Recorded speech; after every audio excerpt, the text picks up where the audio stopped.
The teachers on this campus, myself included, the staff on this campus, they see her as a leader. She doesn't see herself as a leader.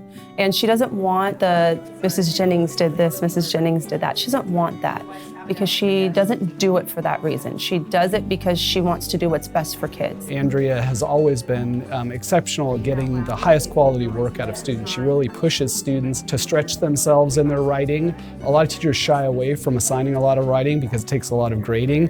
Andrea believes the more writing students do, the better they're going to become as students and as individuals, and so she doesn't shy away from that. She provides them lots of opportunities to write and really helps them grow and develop as writers. She told me the reason she does that is because that's how she gets to know her students. She gets to know them through writing, through reading, through speaking. She learns their background, their history, and she comments on all of those papers. And that's just one of the ways she communicates back and forth between her kids and her. So the professional learning community model is a model where teachers come together and they collaborate around learning objectives for what they want to make sure that students learn in their courses. And initially, when we started the program, Andrea didn't think that she was ready to take on the responsibility of helping to guide and lead the language arts team for the district. But she's taking a leadership role, but what's most impressed about her leadership role is that you want to follow her lead because she doesn't push it down and this is what's going to happen. She's like, well, this is what we need to do and these are the things that we have. What else can we do or how can we best meet those needs? She's really good at developing interpersonal relationships. It's not just on this campus, it's site-wide across the district that she does an excellent job of that. I don't want to be a principal. That's not who I am. However many years, 30 years, I want to be in a classroom working with students. I want to be able to, you were in here this morning and I'm like, yeah, I'm right next to them. I'm not sitting in a chair necessarily. I'm like literally on my knees right next to them, helping them out because I want to be at their level.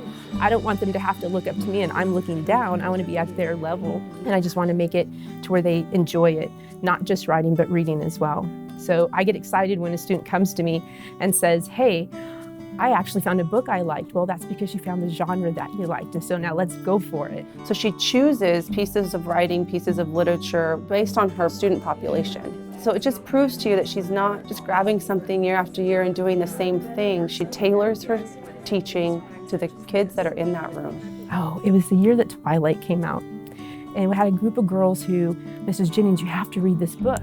And I took it and I didn't read it at first. And they kept asking me, have you read it yet? Have you read it? No, I haven't. And so finally it was over Thanksgiving break. I started reading it. I couldn't put it down. So when I come back, we have these wonderful conversations. And coming in my classroom at lunchtime, we're checking Stephanie Meyer's website out, and then that book took us onto other books that we would read and then we would talk about.